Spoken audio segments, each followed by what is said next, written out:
بسم الله الرحمن الرحيم.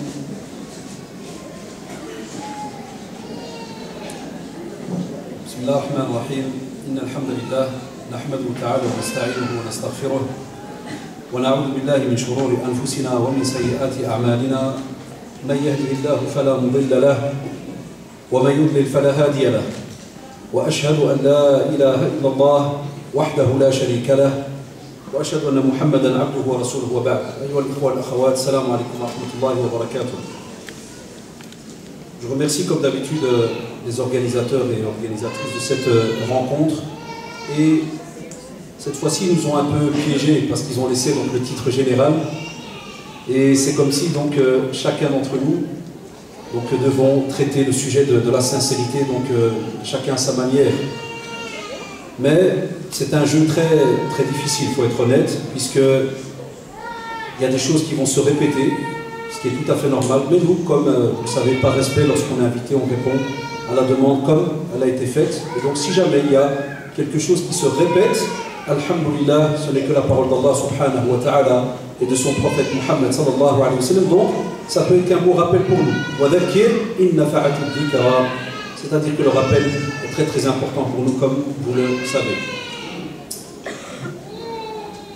Parler de la sincérité nous oblige avant tout de parler de l'intention.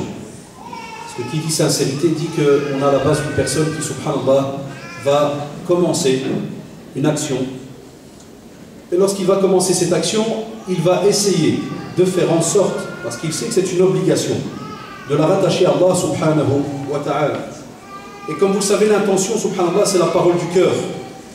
Qawlul qalb, très très important.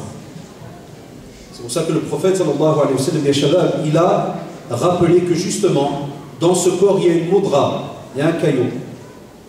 Si jamais, subhanallah, il est bon, le reste du corps est bon. Et si jamais il est mauvais, le reste du corps est mauvais. Al-qalb, le cœur. Donc lorsqu'on parle de sincérité et qu'on parle d'intention, on est aussi obligé de travailler le cœur. Donc il y a un tas, subhanallah, de petits acteurs qui apparaissent et qui font que si jamais un de ces acteurs-là est délaissé, le reste ne pourra pas suivre. Donc il ne suffit pas des fois, chers frères et sœurs, de prendre un ouvrage qui parle tout simplement de la sincérité et de croire qu'en théorie, on va le mettre en pratique directement du jour au lendemain. Là, il y a des sujets qui sont comme ça, rattachés à plein de petits acteurs, et si jamais un d'entre nous délaisse cet acteur-là, eh bien, cela peut même jouer sur l'autre. C'est incroyable, Allah, et même lorsqu'on parle de sincérité, c'est un sujet qui touche même celui qui est autour de toi. Parce que, lorsqu'une personne est en face de toi, cette personne, quoi que tu veuilles, wallahi, elle va interagir. Tu vas être amené à voir cette personne. Il y aura automatiquement, subhanallah, un cœur qui va bouger. Il y a des yeux qui vont voir, il y a un cerveau qui va se mettre à réfléchir, il y a des ordres qui vont commencer à être envoyés. C'est un processus très rapide, qui prend quelques secondes. Et c'est pour ça qu'on a aussi donc besoin, lorsqu'on parle de sincérité, de se former tous mutuellement. Parce que toi, dans ta manière de fonctionner, dans tes actions, tu peux, subhanallah, provoquer quelque chose chez l'autre qui te regarde. Prenez comme par exemple le cas des éloges, ce qu'on appellerait entre guillemets des fois la flatterie non intentionnelle. Tu viens, tu fais une flatterie à quelqu'un, mais subhanallah, l'intention n'est pas justement entre guillemets pour que la personne qui est en face commence à se dire ah tiens, mashallah, on m'a vu ceci, cela là. Les savants le disent, alhamdulillah, une flatterie non intentionnelle, elle est bien, elle est acceptée. Mais de nouveau, on parle de l'exagération. Pourquoi de nouveau l'exagération? Et regardez, on parle de l'exagération et on est en train de viser qui? Celui qui est en train de te faire la flatterie. Mais on le vise pourquoi? Parce que toi qui es dans l'acte, ce que cette personne va faire va peut-être, subhanallah, casser ton intention première qui était noble, qui était bonne. Combien de personnes ont commencé avec une bonne intention et à cause de certaines flatteries, subhanallah, leur intention a changé, leur personnalité a changé. Et ça, on le voit spécialement, par exemple, chez quelqu'un qui a l'art de faire quelque chose, que ça soit dans un métier, que ça soit dans la prédication, dans la lecture du Coran, par exemple, dans l'art de donner un cours et ainsi de suite, l'art de parler. Donc, on vous dit que lorsqu'on parle de sincérité, il y a aussi celui qui est à côté de vous.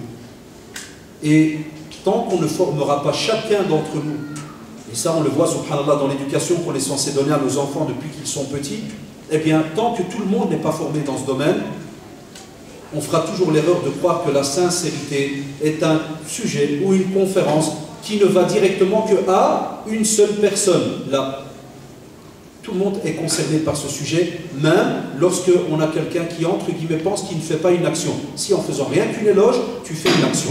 Et à ce moment-là, on te dit, fais attention. Tu peux, entre guillemets, casser l'autre. Comme tu peux, alhamdoulilah, lui donner ce petit plaisir, cette satisfaction de se dire, alhamdoulilah, le travail que je voulais faire, machallah, j'y suis arrivé, et ainsi de suite. Mais vous savez très très bien, c'est très risqué, c'est très dangereux.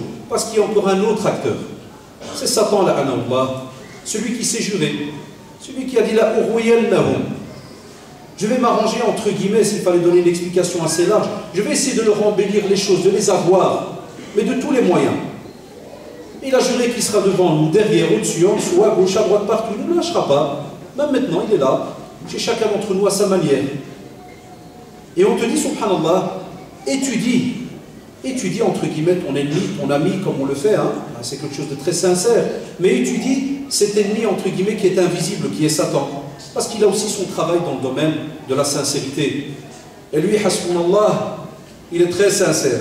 Dans sa démarche à lui personnelle, il est très très sincère. Il travaille mais vraiment niya, comme on dit chez nous. Il a de ses intentions claires et nettes, qui est laquelle, qui est wallah, il veut te faire quitter cette terre. Mais vraiment la tête et le nez en avant, comme a dit le prophète, par rapport à d'autres problèmes, comme Mu'adh ibn Jabal, lorsqu'il a été étonné de dire que certains seront jetés en enfer, le visage, le nez en avant. Et il lui a dit, le prophète, il lui a dit, Takilatka ummuka ya Mu'adh. Comme pour dire, ta mère t'a perdu, ya Mu'adh. À cause de quoi? De cette langue. Et ce qu'elle raconte. Et subhanallah, donc imaginez-vous, Satan, il a aussi un petit idéal, il est là.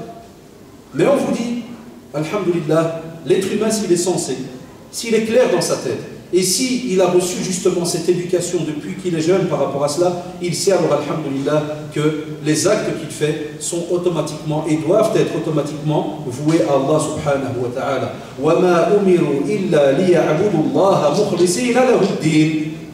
وَمَا أُمِرُوا, il leur a été ordonné, on parle de nous les croyants, alhamdulillah, il nous a été ordonné d'adorer Allah subhanahu wa ta'ala. Mais en vouant justement ce culte sincère à Allah subhanahu wa ta'ala, mais avec une dévotion, mashallah, sans faille. On ne le fait pas pour quelqu'un d'autre. Et ça, je crois que vous l'aurez compris dans la première conférence donc, qui est passée donc, juste avant moi. Si on revient à l'attention, le prophète sallallahu alayhi wa sallam, dans le hadith très connu que la plupart de nos jeunes connaissent de Omar ibn Khattab, radiyallahu anhu, innama al-a'malu bin-niyat, al-hadith, wa innama li kulli imri'in ma nawa. Le hadith est beaucoup plus long, et c'est pas pour rien que le prophète sallallahu alayhi wa sallam va nous montrer justement que l'intention, elle est très très importante, parce qu'on doit savoir l'acte que tu es en train de faire là. Tu le fais pour quelle raison? Pour que l'on voit automatiquement vers où tu vas. Et on sait très bien que Omar ibn Khattab, donc il va rappeler que justement le prophète sallallahu alayhi wa sallam, il va dire, voilà, il va prendre les exemples habituels, très connus, soit lorsqu'on parle de hijra, ou bien lorsqu'on parle de mariage. Celui qui va la faire pour Allah subhanahu wa ta'ala, c'est pas la même hijra ou immigration que celui qui va la faire par exemple pour un petit problème politique, social, culturel et autres. Et l'autre qui va se déplacer pour un mariage et autres, bon, c'est pas le même déplacement que quelqu'un qui irait entre guillemets faire une umrah et ainsi de suite. Donc on t'apprend même, subhanallah, à structurer tes actions, à structurer un petit peu ce que tu vas faire, parce que chaque acte que l'on fait, il a un poids dans la balance.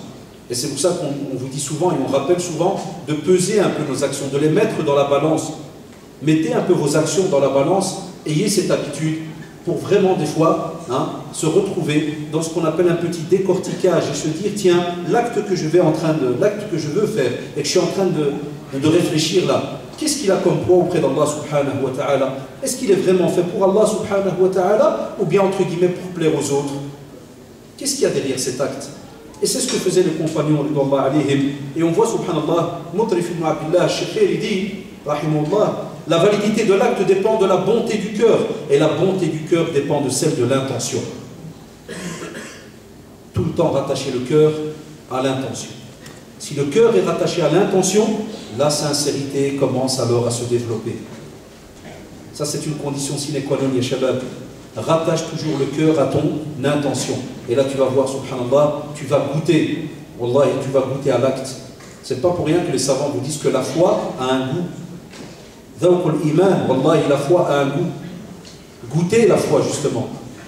C'est pas pour rien que vous entendez cela des fois dans les conférences en arabe. On en parle beaucoup plus souvent, c'est vrai, dans les conférences en arabe. Il y en a quelques-unes en français là-dessus, alhamdoulilah. Mais on vous dit la foi a un goût. Ce n'est pas pour rien. C'est parce que justement, quand le cœur, subhanallah, ressent l'acte et la sincérité que tu as en toi, à ce moment-là, les autres membres du corps vont vivre avec toi cet acte. Ah, ça, c'est des sujets un peu qui sortent des conférences habituelles hein, sur le monde des djinns et compagnie. C'est pour ça que certains s'endorment presque même. Pour les têtes qui commencent à descendre. Là oui, bah écoutez, c'est ce qu'on dit toujours, il faut s'habituer des fois à parler de certains sujets qu'on a délaissés, avec toute sincérité. Des fois, vous savez, les conférenciers ont ce problème de tomber dans les demandes, parce que c'est un peu notre métier de répondre aux demandes des mosquées, associations et autres. Et c'est vrai que des fois, pendant des mois et des mois, on s'habitue toujours à parler que, par exemple, mariage et problème, le monde des djinns, le paradis, l'enfer, la mort, la tombe. Et on oublie, subhanallah, ce qui mène à cela. Et on oublie qu'est-ce qui a fait qu'on vit des fois dans les problèmes. Et ben, ce genre de sujet, wallah, j'ai été content de voir ce titre. Je me suis dit, tiens, machallah, on nous remet les pieds sur terre. On nous remet vraiment vers cette relation sincère qui doit être entre nous et Allah subhanahu wa ta'ala et qui est la base de tout durant donc notre vie. Donc l'intention, comme vous l'aurez remarqué, ya shabab, elle peut élever une personne au niveau des gens sincères, comme elle peut, subhanallah, le rabaisser au plus bas. Donc ça, c'est très très important. Et comme vous le savez, Abdullah ibn Mubarak, rahimahullah, cet homme pieux ascète, on aime un petit peu lire ses leçons et morales parce qu'il avait vraiment les pieds sur terre, comme je disais il y a quelques secondes. Il voyait et il avait étudié l'être humain et il était au courant de la relation qu'il fallait avoir entre lui et son Créateur. Il dit que de petites œuvres sont rendues grandes par l'intention et de grandes œuvres, et que de grandes œuvres sont rendues petites par l'intention. Allahu Akbar. Des fois, Allah, tu peux venir avec, subhanallah, une idée, un projet immense, mais l'intention n'est pas claire en vérité. L'intention n'est pas pure. Et ton acte qui paraît immense, ton projet qui paraît immense, devient wallahi très petit aux yeux d'Allah subhanahu wa ta'ala, et des fois même insignifiant. Et à l'inverse, des fois tu peux trouver une personne qui fait un acte petit, très petit, mais où il y a une sincérité incroyable. Et sache alors qu'aux yeux d'Allah subhanahu wa ta'ala, il est immense, et si jamais cet acte est accepté par Allah subhanahu wa ta'ala, subhanallah, on voit al-qaboul, l'acceptation chez les gens. Les gens t'acceptent et acceptent l'acte que tu es en train de faire. Et des fois, on est étonné de voir des grands actes, mais immenses, et les gens, subhanallah, qui s'en détournent, ou bien ils sentent que ça ne passe pas. On dirait que ça ne va pas. Et on le voit des fois, spécialement nous, dans notre métier, on le voit quand on se déplace comme ça, des fois de colloque en colloque, ou de séminaire en séminaire. Il y a des choses que tu vois, subhanallah, que tu vis. Des fois, tu peux trouver une toute petite équipe qui a vraiment pas de, entre guillemets, de très grandes compétences religieuses. Et subhanallah, tu vois la fin de l'activité, mais un tas de personnes qui sortent réjouies, un tas de personnes qui ont appris quelque chose, un tas de personnes qui invoquent Allah subhanahu wa ta'ala pour les organisateurs et ainsi de suite. Et des fois tu peux trouver une rencontre mais immense, et subhanallah tu peux en ressortir qu'avec des plaintes et te dire tiens c'est pas normal, comment se fait-il que mon cœur n'a rien ressenti, il n'y a rien qui a frétillé en moi. Donc ça c'est aussi un point important d'Al-Kum. Pour revenir donc à cette sincérité, ou bien entre guillemets, à cet acte de dévotion que l'on fait pour Allah subhanahu wa ta'ala, il faut savoir que Jabir ibn Abdullah al-Ansari radiyallahu anhu, il dit que subhanallah, ils étaient partis, si vous vous rappelez, pour l'expédition de Tabouk. C'est un moment très très dur. Parce que lorsque, subhanallah, ils vont partir, il y a des personnes qui ne vont pas être capables de sortir. Regardez, subhanallah. Il y a des personnes qui ne vont pas être capables d'aller avec le prophète sallallahu alayhi wa sallam et les compagnons à donc cette expédition de Tabouk, Ghazwat Tabouk. Et le prophète sallallahu alayhi wa sallam va dire, il y a certainement à Médine des hommes qui à chaque fois que vous marchez, chaque fois que vous faites toute vallée que vous allez traverser, ils sont avec vous. C'est étonnant. Les compagnons vont être étonnés. Comment ça ils sont avec vous? Eh bien ce sont ceux, subhanallah, qui ont été retenus par la maladie. Donc tu as une personne qui peut être bloquée. C'est ça qui est beau dans cette religion, subhanallah, tu resteras toujours gagnant. Tu as toujours un bénéfice. Mais si ton intention est bien précisée, si tu es sincère envers Allah subhanahu wa ta'ala, des fois tu peux ne pas assister à une conférence ou à une prière et autres à cause d'un cas exceptionnel, à cause d'un cas de force majeure, et même comme ça, subhanallah, on te dit, n'oublie pas ton intention et ta sincérité, parce que si elles sont présentes, même si tu ne t'es pas déplacé, eh bien subhanallah, tu as un bénéfice immense auprès d'Allah subhanahu wa ta'ala, et ce bénéfice c'est comme si tu avais fait l'action. Dans une autre version, rapporté par Muslim, le prophète dit, il partage même le salaire de vos œuvres. Ça veut dire qu'il gagne le même bénéfice que vous avez eu. Donc ça veut dire que, masha'Allah, ce degré de sincérité est très profond, est très ancré dans la personne. Et c'est pour ça qu'on voudrait arriver, nous, à une génération de jeunes qui, lorsqu'ils pratiquent, aient comme ça cette double connexion. Pas une simple connexion tout simplement vis-à-vis de la prière qu'ils vont faire, mais toujours une double connexion, c'est-à-dire une deuxième vis-à-vis d'Allah subhanahu wa ta'ala. Il doit stahdar adamatullah subhanahu wa ta'ala fi nafsih. Tu dois à ce moment-là absolument faire en sorte qu'il y ait une présence de la grandeur d'Allah subhanahu wa ta'ala dans ton fort intérieur. Et ça, c'est un travail de longue haleine. C'est pour ça qu'il y a certains jeunes, ils lâchent prise directement. On le voit dans les mails, les compagnies, te disent oui, mais ça fait 3 semaines que j'ai repris la prière, c'est bizarre, je ne ressens rien. Je suis hypocrite. Il y en a qui mettent un cachet à la seconde. Trop ils reçoivent des fax ou des, je sais pas moi, ils reçoivent des lettres comme ça chaque soir en disant non, c'est pas bon copain, ta prière c'est 0. Allez, demain je te rejoins, à minuit je te dirai quoi? Subhanallah. Non. Au contraire, si tu as fait un acte, repose-toi un petit peu la question, tiens, qu'est-ce qui a peut-être manqué dans mon acte? Des fois, beaucoup de jeunes, par exemple, nous disent, c'est très simple, hein, vous allez voir, ils nous disent, tiens, cher professeur, j'ai été prié, je n'ai rien ressenti. Je crois que je ne suis pas sincère dans mes actes. Un jour, j'ai dit à un de mes élèves, tout bêtement, il dit, s'il te plaît, explique-moi ce que tu faisais juste avant la prière. Il a dit, j'étais sur une PSP, et ouais, je jouais à un jeu halal, vous savez, les jeux comment ils parlent maintenant, hein. Même dans les jeux, j'ai mis l'exemple que la sœur a donné tout à l'heure avec le halouf halal et compagnie. Bah, aujourd'hui, on met le mot halal, c'est pour ça que certains rigolent de nous hein, par rapport à cela. Mais bon, que voulez-vous? Si on peut apporter un peu de joie à certains, c'est bien, ça fait plaisir. Bah écoutez, c'est important, il faut penser aux autres aussi. Et subhanallah, l'élève en classe, il me dit je joue à une PSP, monsieur, mais c'est une PlayStation là. Mais il me dit, mais c'est un jeu halal, hein, tranquille, cada et tout. Je dis, ça s'est terminé comment ton jeu? Et je vois, il commence à stresser. Il me dit, mais monsieur, moi je vous parle de ma prière. Je dis, parle-moi de ton jeu, subhanallah. Parle-moi de ton jeu. Il me dit, ouais, j'ai perdu. Et je dis, t'as perdu, qu'est-ce que t'as ressenti? Bien, l'élève. Mais jamais tu vas prier à l'aise, toi. Jamais tu vas prier à l'aise de cette manière-là. Ben, on a plein de personnes qui croient être sincères, mais ils croient que la sincérité, c'est à la seconde. Ça veut dire que, entre guillemets, il vient de péter un câble, là, il s'énerve sur plein de choses, et puis, les couples, hein, il y en a plein ici maintenant parmi nous, bien les frères et sœurs entre eux, les amis, ils vont se disputer, mais ils vont entendre son GSM, là, son portable, qui va faire ce qu'on appelle le adhan, et ils croient qu'à la seconde, Allahu Akbar, et il va dire, c'est bizarre, moi j'étais sincère, je priais drôle, je priais pas autre chose quand même. J'ai rien senti. Oui. La sincérité, elle est aussi accompagnée de ton style de vie. C'est pour cela qu'entre dedans aussi la fréquentation, entre dedans aussi le caractère, entre dedans aussi le milieu dans lequel tu vis.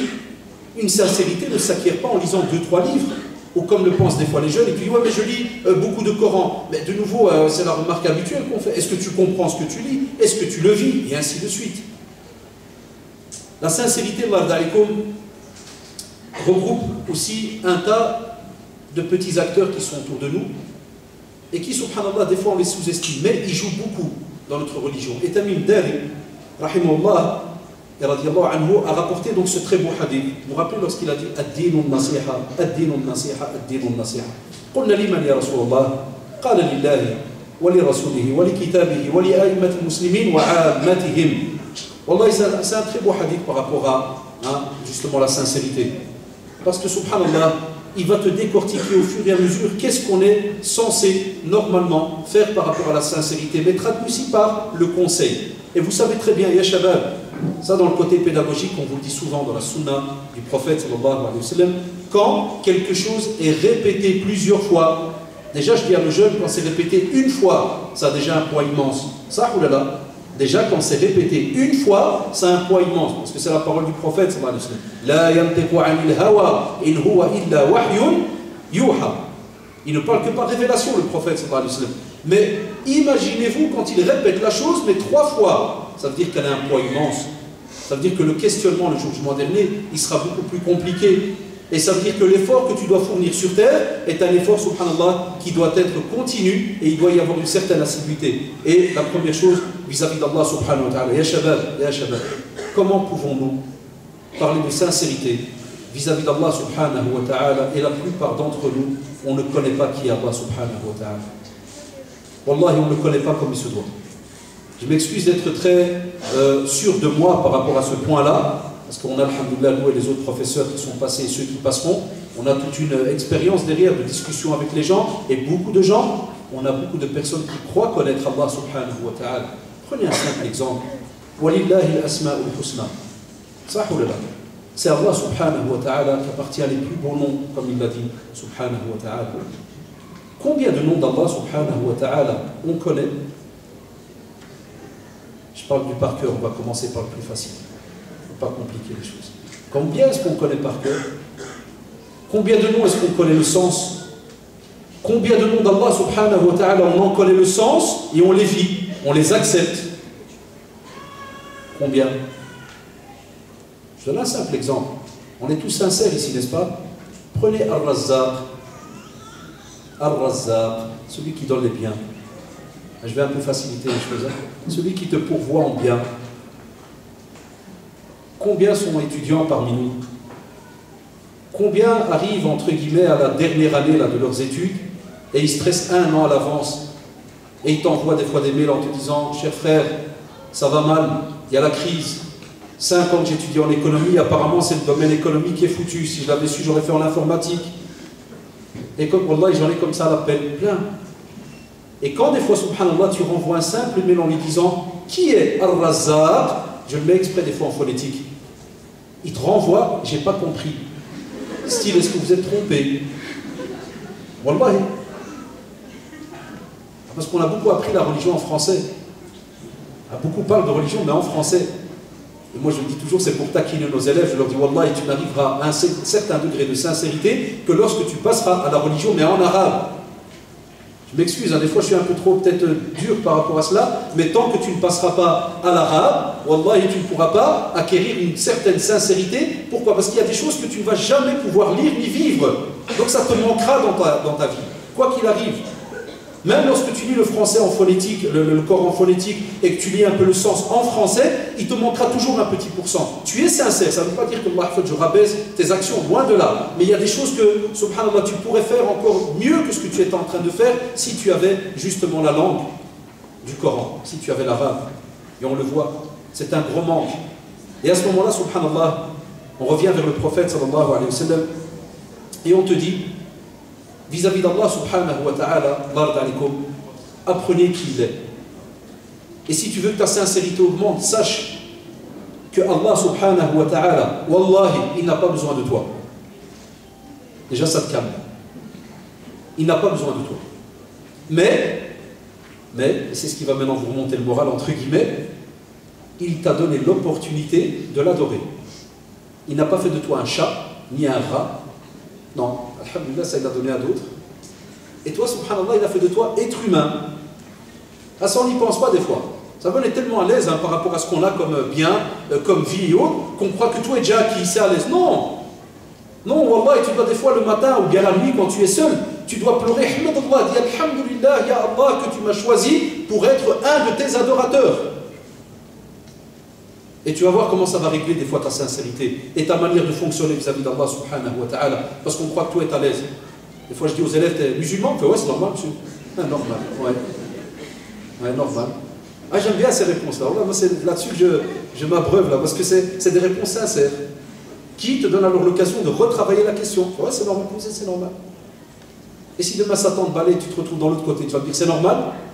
Là. Et nous, vous avez remarqué, par exemple, tout ce qui est le côté relationnel vis-à-vis d'Allah subhanahu wa ta'ala, on l'a zappé ou bien des fois on l'a mal compris. La preuve, j'ai des jeunes, quand je leur dis, s'il vous plaît, cette semaine, prenez un livre et lisez beaucoup par rapport à Allah subhanahu wa ta'ala. Wallah, et j'ai eu un élève comme ça, il m'a dit, ça va, il m'a dit, monsieur, je peux vous parler sincèrement, je lui ai dit, vous êtes soufi? Regardez, non mais on a tout roué dans notre tête, on a tout mélangé. Demain, tu fais une semaine, 3 semaines de conférence que sur Allah subhanahu wa ta'ala, wallah, et demain, tu as des mises en garde sur Internet. Le type il a changé, là c'est bizarre. Parce qu'on met directement, subhanallah, une connotation entre guillemets négative, si jamais on va devoir passer toute une année. Moi j'ai dit à nos jeunes, par exemple, les endroits où je fais conférence, je leur ai dit, l'année prochaine, scolaire, par exemple septembre, il faudrait qu'on apprenne à se donner un but par année. Au lieu de parler comme ça toujours de plein de sujets mélangés et autres, il faudrait se donner, chaque conférencier choisirait par exemple le sujet de l'année. Et on le décortique pendant 1 an, 2 ans s'il faut. Mais en revenant à l'essentiel. Donc la connaissance d'Allah subhanahu wa ta'ala, qu'est-ce qu'on en connaît? Donc sache qu'Allah subhanahu wa ta'ala t'a donné l'opportunité de l'adorer. C'est un bienfait immense. Et à ce moment-là, tu dois goûter justement ce bienfait. Et là, tu te poses des questions, tu lis, tu discutes avec ceux qui sont autour de toi. Nous, on ne parle pas autour de nous d'Allah subhanahu wa ta'ala. C'est rare qu'on a une assise comme ça, ou une taqsira comme on l'appelle chez nous, et on va se dire, tiens, aujourd'hui, parlons justement d'Allah subhanahu wa ta'ala. Yallah, parlons d'Allah subhanahu wa ta'ala, bismillah. Et vous allez voir comment le débat, entre guillemets, ou la discussion des fois, peut être soit lourde pour certains, ou bien des fois on n'aura même presque rien à dire. Alors que subhanallah, c'est normalement le premier sujet qu'on est censé connaître, driller et en parler, mais mashallah, pendant des heures. Rien que ce qu'on a comme résumé dans le domaine du tawhid, l'unicité et ainsi de suite. C'est quelque chose d'immense, mashallah. Et on te dit alors à ce moment-là, apprends à être reconnaissant vis-à-vis de ce que Allah subhanahu wa ta'ala t'a donné pour le moment même. Ne spécule pas par rapport à demain, entre guillemets par rapport au bienfait d'Allah subhanahu wa ta'ala. Remercie Allah subhanahu wa ta'ala chaque jour par rapport à cette nouvelle journée qui te donne, structure ta journée, mais toujours en connexion avec Allah subhanahu wa ta'ala. Et là, vous pouvez revenir vers différentes conférences par rapport donc à cela. Et l'imam Khattabi, rahimahullah, il disait, 388 de l'Hijra, il disait, rahimahullah, la réalité de cet attachement se réfère au servant étant sincère envers lui-même, puisqu'Allah subhanahu wa ta'ala n'a pas besoin de la sincérité de celui qui l'accomplit. Subhanallah. Ce sont des phrases des fois Allah qui te laissent réfléchir. Tu es là, que penses-tu? Que penses-tu être? Quelqu'un qui n'a pas besoin de son Seigneur, quelqu'un qui n'a pas besoin de ce retour vers Allah subhanahu wa ta'ala journalièrement, eh bien cela est déjà ce qu'on appelle un manque des fois de sincérité, sans que tu le remarques. Donc sans que tu le remarques, ça peut être très subtil. Tu perds gramme après gramme cette sincérité que tu es censé avoir vis-à-vis d'Allah subhanahu wa ta'ala. Et puis dans la continuation du hadith, il te dit aussi vis-à-vis du Coran, sa lecture, sa pratique, son apprentissage, l'enseigner aussi aux autres. Cela, subhanallah, joue dans la sincérité. On n'arrête pas de vous le répéter, ya shabab. C'est bien d'assister aux conférences, c'est bien d'aller, entre guillemets, faire du sport chaque soir et compagnie. Il n'y a pas de problème. Et pourquoi j'ai cité exprès ces deux-là? Parce qu'il y a des jeunes qui me disent, moi, alhamdoulilah, monsieur, j'ai le sport et j'ai la santé. J'ai le sport spirituel et j'ai le sport corporel. Mais ça, c'est sur terre, c'est basique. Il y a un sport là entre les deux, là, qui est dans les nuages, entre guillemets. C'est-à-dire c'est ton petit monde à part qui est rattaché à ton cœur, mais que tu ne touches pas, on ne palpe pas cela. Et ça, tu es obligé, subhanallah, de gratter, de fouiller un petit peu dans ce Coran. Cherche, demande. Vous reviendrez tout le temps à l'apprentissage de la langue. Ça doit être, wallah, ya shabab, ça doit être quelque chose que vous devez absolument avoir dans votre programme. Mettez-vous un but pour l'année prochaine, par exemple. Il y a différents centres ici sur Paris, en France, en Belgique, qui apprennent la langue arabe. Et vous allez voir, wallah, je vous donne ma parole. Vous verrez que vous allez des fois goûter certaines choses d'une autre manière. Vous allez, Inch'Allah, goûter la parole d'Allah subhanahu wa ta'ala d'une autre manière. Même les traductions qu'on vous traduit, je vous assure, même si elles vous touchent des fois en français, quand tu les lis en arabe et tu les comprends, Wallah, ya shabab, c'est comme si tu voyageais avec le prophète sallallahu alayhi wa sallam. Est-ce que tu vas me dire qu'à ce moment-là, ta sincérité n'augmente pas? Est-ce que tu vas me dire que quand tu récites une tradition et que tu te vois comme si tu étais à la Mecque? Il y a des jeunes qui me disent, monsieur, qui apprennent l'arabe chez nous, et des fois, je leur dis chapeau, des amis reconvertis, hein, qui n'ont même pas, c'était même pas leur langue de base, et ils me disent, monsieur, j'ai jamais été en Arabie, jamais été à la Mecque, mais il te dit, des fois, je lis, à force de lire des traditions, il me dit, je crois que je suis capable de dessiner, de redessiner la Mecque, comme au temps du prophète, sallallahu alayhi wa sallam. Rien que ça, ya shabab, vous serez étonnés, wallah, il s'ajoute dans ton cœur. Ça te fait voyager d'une autre manière. Mais, faqidu shay, la yu'ti. Celui qui n'a pas quelque chose, ça pourrait être très connu, celui qui n'a pas quelque chose, il ne sera pas la donner. Et d'office, celui qui n'a pas quelque chose, il ne pourra pas la vivre, même s'il la répète tout le temps. Aussi, concernant cette sincérité, on revient vis-à-vis du prophète, sallallahu alayhi wa sallam. On te dit, fais en sorte aussi de connaître le prophète, sallallahu alayhi wa sallam. Sache comment est-ce qu'il vivait, sache comment est-ce qu'il a vécu, que ce soit avec sa famille, ses enfants, ses proches, que ce soit avec les musulmans, les non-musulmans. On n'est pas au courant, subhanallah, des fois de tous ces sujets. Et c'est ce qui a fait qu'on parle aussi du prophète, sallallahu alayhi wa sallam, ya shabab, et on dit que soi-disant on a une certaine sincérité. Mais qu'est-ce que tu connais de la vie du prophète, sallallahu alayhi wa sallam? Faites le test entre vous les jeunes, faites le test. Ceux qui se connaissent là, faites une petite table ronde chez vous à la maison et commencez un quiz de questions-réponses sur la vie du prophète, sallallahu alayhi wa sallam. De nouveau, c'est honteux pour notre communauté, il faut l'avouer. On se dit sincère dans notre pratique, mais on ne connaît pas le prophète sallallahu alayhi wa sallam. J'ai parlé tout à l'heure, très vite, de Ghazwat Tabouk. Il y en a plein qui se sont peut-être dit, c'est normal, ils disent Tabouk. Oui, Tabouk. Et après, Tabouk, hein. Il va rentrer à la maison, peut-être son père, il a parlé de quoi? Oui, il a parlé d'insincérité, il n'a pas parlé du prophète et quelque chose qu'il a fait sallallahu alayhi wa sallam. Oui, Tabouk, il a dit Tabouk. Et Tabouk, c'est quoi? Bien, ça restera Tabouk. Et le gars, il va rester comme ça peut-être 10 ans, parce qu'il y a des jeunes qui me disent, ah, monsieur, on étudie par cœur votre conférence. Hein. Et il dit, Tabouk, et quoi alors? Ah, je vous embête avec ce mot. Mais ça a été un moment très très important dans la vie du prophète, chez les compagnons aussi. Et si tu veux vivre certaines choses sincèrement, et si tu veux pratiquer la sunna du prophète sallallahu alayhi wa sallam sincèrement aussi, ben tu dois au moins ressentir, subhanallah, peut-être 1/1000 de ce que les compagnons ont ressenti, ou 1/10000000 de ce que le prophète sallallahu alayhi wa sallam a ressenti. Et ça, si tu ne l'étudies pas, la sira du prophète sallallahu alayhi wa sallam, non. Ça me tue, moi, j'ai des jeunes qui se disent très sincères. Ah, par exemple, prenons côté homme, hein. Il y a des jeunes hyper sincères, mais si tu lui dis, par exemple, Messi joue en Catalogne, ah, le hadith d'arrive direct. Il dit Messi, Catalogne. C'est un bédouin, c'est Messi, Catalogne. Tu connais toi là-dedans? Ah, il t'arrive le hadith direct, déjà pour t'arriver en 10 secondes, il devient un spécialiste des narrations. Ah, naam. Il dit Messi a 32 ans, c'est monsieur, 22 ans, 4 mois, et dans 2 semaines, il a son anniversaire. Et naam. Wallahi, c'est des réalités. Et le prophète se met les camps. Oh, le meilleur des fois d'entre nous, il se rappelle qu'il y a ce qu'on appelle un éléphant dans l'histoire. Alhamdoulilah qui ne se rappelle pas que c'est un léopard.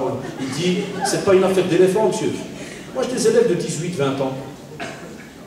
Des fois, je taquine exprès. Par exemple, des fois, je parle d'un cours sur les ablutions, là, tu sais, quelque chose de technique dans les ablutions. Puis je taquine, je fais le fou comme ça marche. Mes parents toujours dit, fais le fou, ça marche. Des fois, pendant que j'écris au tableau, je me retourne exprès, je fais, les gars, l'allée de l'éléphant. Des élèves très sincères. Ils sont là, au cours de religion, ils écrivent, machallah, et tu vois bien, il est aimant, puis il me fait, parler des éléphants, monsieur, qu'est-ce qui se passe? Voilà l'allée de l'éléphant. Et wallah, parmi les réponses que j'ai eues, ah, je vais dire que c'est les Chinois. Non, c'est l'allée du chat, mais non, monsieur. Wallah, comme ça. Ah, vous serez étonné, parce que vous savez que ça existe. Non, non, c'est. Ah, vous avez voulu faire des blagues, hein. Non, non, c'est l'allée du chat, cette allée, monsieur. Il est au courant de l'allée de Ktot et de Khorout, mais il ne connaît pas l'allée de l'éléphant. Et au même moment, pourquoi je donne cet exemple? Au même moment, et c'est ça que je voudrais que vous, entre guillemets, c'est un petit peu aspect pratique aujourd'hui, hein, que vous réfléchissiez entre vous, il est sincère, le gars. Et des fois, ça peut être aussi une sœur, hein, je donnais l'exemple, le garçon comme ça, il est sincère. Et il est en train d'écrire le cours de religion. Et wallah, il aime son cours. Et il pose des questions, mais la base des bases, on ne l'a pas. Et c'est ça, moi, qui me turlupine des fois. Je me dis, mais c'est pas logique. Comment arriver à cette sincérité incroyable qu'on est censé avoir en islam, et la base des bases, tu ne la connais pas. Comment tu fais? C'est important. Et comme vous le savez, par rapport à cela, il y a d'autres conférences qui vous parlent comment montrer et prouver sa sincérité vis-à-vis du prophète, sallallahu alayhi wa sallam, en mettant en pratique sa sunna, en se renseignant aussi par rapport aux faits et gestes du prophète, sallallahu alayhi wa sallam, mais étape par étape. Et aussi, ne jamais parler au nom du prophète sallallahu alayhi wa sallam sans être sûr, et ainsi de suite. Ça te montre aussi cette fameuse sincérité qu'on est aussi censé avoir vis-à-vis du prophète sallallahu alayhi wa sallam. Mais désolé, je vais très vite, car comme vous le savez, ce sont que des petits rappels qu'on vous fait, qui durent une quarantaine de minutes, et le temps va assez vite. Vis-à-vis aussi à musulmans, que ce soit, comme vous le savez, les gouverneurs, que ce soit les savants, que ce soit un responsable, comme on dit, beaucoup de savants, un responsable d'association, responsable de groupe, aujourd'hui on peut parler même responsable de mosquée, et ainsi de suite. Eh bien, on a cette sincérité vis-à-vis de cette personne, on le conseille, on essaie de lui apporter une aide, et cela dans les limites de chacun d'entre nous, même s'il faut arriver à une invocation. Et tout cela te montre ta sincérité, mais dans les différents domaines, subhanallah, qui régissent ta vie et qui t'entourent. Et aussi, comme vous le savez, ça c'est le reste des musulmans. Donc là, ça veut dire quoi, Shabab? Ça veut dire que la sincérité chez nous en islam, elle ne touche pas tout simplement l'être humain. Elle commence d'abord par Allah subhanahu wa ta'ala, et puis elle passe directement à la parole d'Allah subhanahu wa ta'ala, et puis elle passe à celle du prophète sallallahu alayhi wa sallam, à ceux aussi qui nous dirigent ou sont responsables de nous, et puis elle passe directement où? À ceux qui nous entourent. Alors là, on se pose une question. Est-ce que lorsqu'on parle de sincérité, est-ce qu'on est vraiment sincère vis-à-vis de ceux qui nous entourent? Et quand je dis ceux qui nous entourent, qu'ils soient musulmans ou non musulmans, de quelle manière est-ce qu'on fonctionne? Moi, quand j'ai des fois des jeunes, par exemple, on le voit dans les forums et autres, la manière de parler, hein, quand tu as un jeune qui se trouve, par exemple, qui pense qu'il est en guerre jour et nuit, comment faire pour mettre en pratique cette tradition? On sait qu'il y a un tas de problèmes dans le monde, on sait qu'on subit un tas de choses, mais il est connu pour le musulman sincère que si jamais tu veux vraiment voir s'il y a une certaine sincérité, sache que tu vas être attaqué, sache que tu vas être embêté. Les frères et les sœurs. Et on le voit, nous, ces derniers temps, toutes les attaques qu'il y a dans la presse, les amalgames qu'il y a, et ainsi de suite, ce sont des choses, alhamdoulilah, qui sont tout à fait normales. Il y aura des épreuves, on va t'embêter. La vie, elle est faite de cette manière-là. Tu ne dois pas être étonné par rapport à cela. Mais on te dit, subhanallah, même comme ça, est-ce que ça va annuler une certaine sincérité que tu as vis-à-vis d'Allah subhanahu wa ta'ala, de ceux qui t'entourent? Là, quand je vais parler par exemple à un musulman, j'ai cette sincérité qui est là, qui est présente parce que je le fais pour Allah subhanahu wa ta'ala. Et si je vais parler avec un non-musulman, j'ai aussi cette sincérité vis-à-vis d'Allah subhanahu wa ta'ala parce que je lui parle, sachant que je lui apporte quelque chose de bien. Et je veux aussi que lui soit au courant qu'il y a quelque chose de bien à côté et qui pourra l'aider, ici-bas et dans l'au-delà. Nous, il y a des personnes qui ont zappé complètement ce domaine-là. Et que chaque fois que tu vas lui parler d'un non-musulman, directement il va se mettre en mode stress et te regarder bizarrement et peut-être même douter de ta foi. Oui, parce que pour lui tout le reste est déjà foutu. Non, subhanallah, tant que tu es encore sur terre, il y a ce côté sincère vis-à-vis de ceux qui t'entourent. Parle, et avec sincérité. Et alhamdulillah, tu verras, wallahi, beaucoup de personnes l'ont fait, des fois, pas seulement avec la parole, avec des actes. Combien de frères et sœurs reconvertis, combien vous disent qu'on est entré, subhanallah, qu'on est revenu vers Allah subhanahu wa ta'ala par l'acte qu'a fait une personne. Hier, j'étais avec le rappeur très connu qui s'est converti maintenant, qui a délaissé le monde du rap, Napoléon, qui est d'Amérique, qui était dans le groupe avec ceux qui connaissent un petit peu, les anciens parmi vous peut-être qui étaient attachés à cela, hein, la bande avec Loul, hein, qui s'est aussi converti, qui s'appelle Amir, Tupac et compagnie, là, qui avait été assassiné et autres. Et subhanallah, ce chanteur-là avait été lancé par ce très grand rappeur américain qui s'appelait Tupac. Et regardez la sincérité, très très drôle. Le gars, subhanallah, Napoléon, Mouta il s'appelle, Napoléon, il me dit, mes parents étaient musulmans. Et je termine, Inch'Allah, là-dessus pour les questions-réponses, qu'on m'a dit que c'est déjà très restreint. Donc Napoléon, subhanallah, il me dit, mes parents étaient musulmans. Et à l'âge de 3 ans, ils ont été assassinés. Parce qu'on appelle le groupe Nation of Islam, ceux qui avaient eux-mêmes, entre guillemets, c'est ce que disent à peu près les historiens, qui avaient causé l'assassinat de Malcolm X, si vous vous rappelez. Et il dit, voilà, ils ont assassiné mes parents. Et il dit, subhanallah, mes grands-parents m'ont repris en charge, mais ils étaient chrétiens. Donc il me dit, on m'a converti au christianisme. Il dit, j'ai grandi chrétien.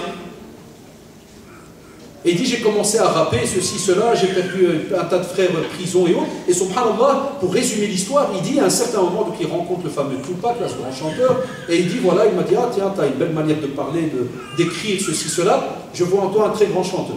Regardez, et il se met dans le rap. Et il me dit, c'est vrai, on a fait tabac, hein.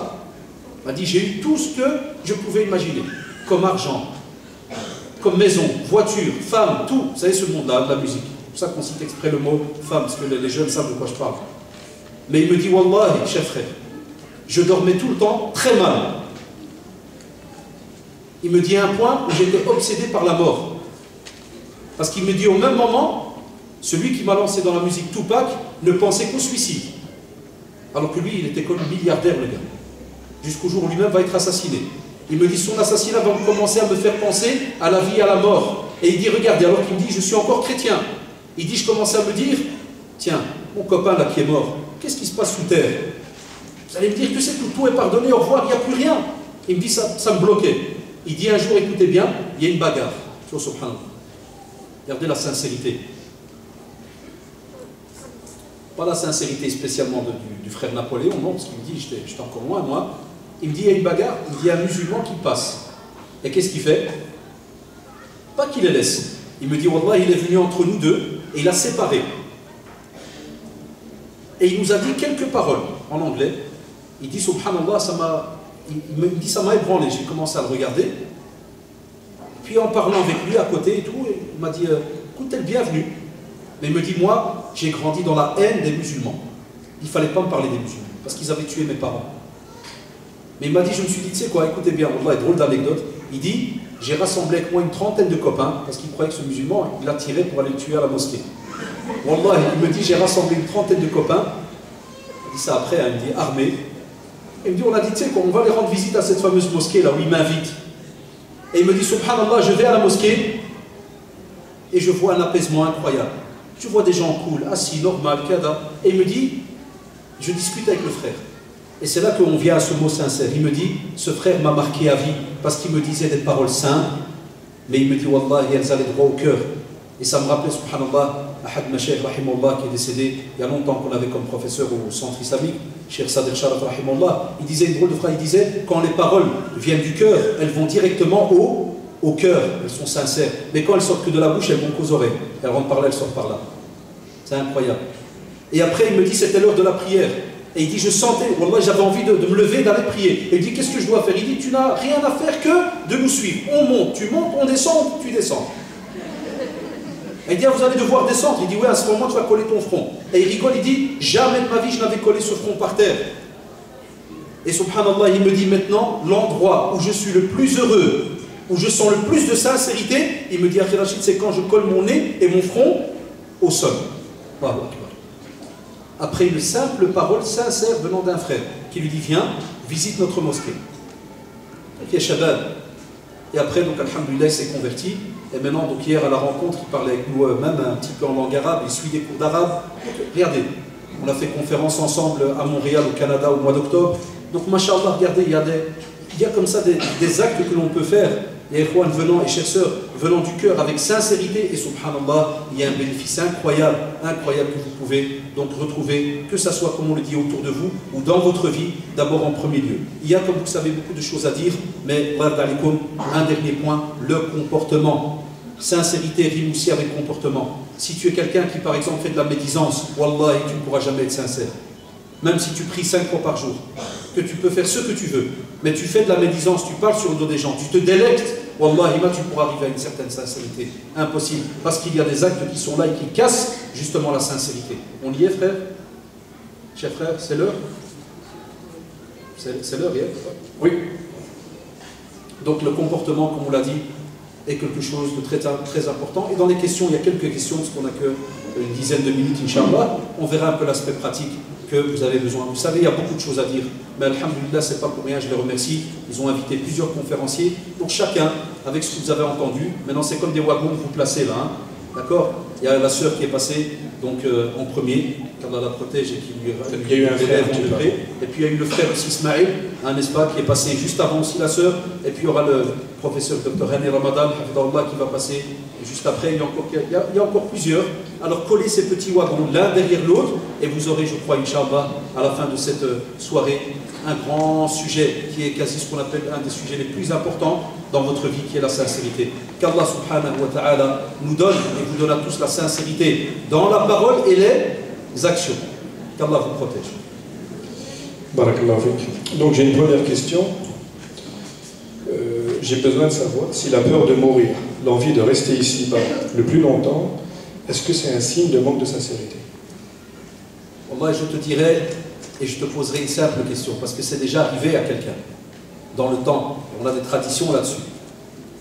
Vous vous rappelez celui qui a demandé qu'à sa mort, son corps soit complètement coupé, n'est-ce pas? Et on dit qu'on va lui poser la question. On lui dira, pourquoi tu as fait ça?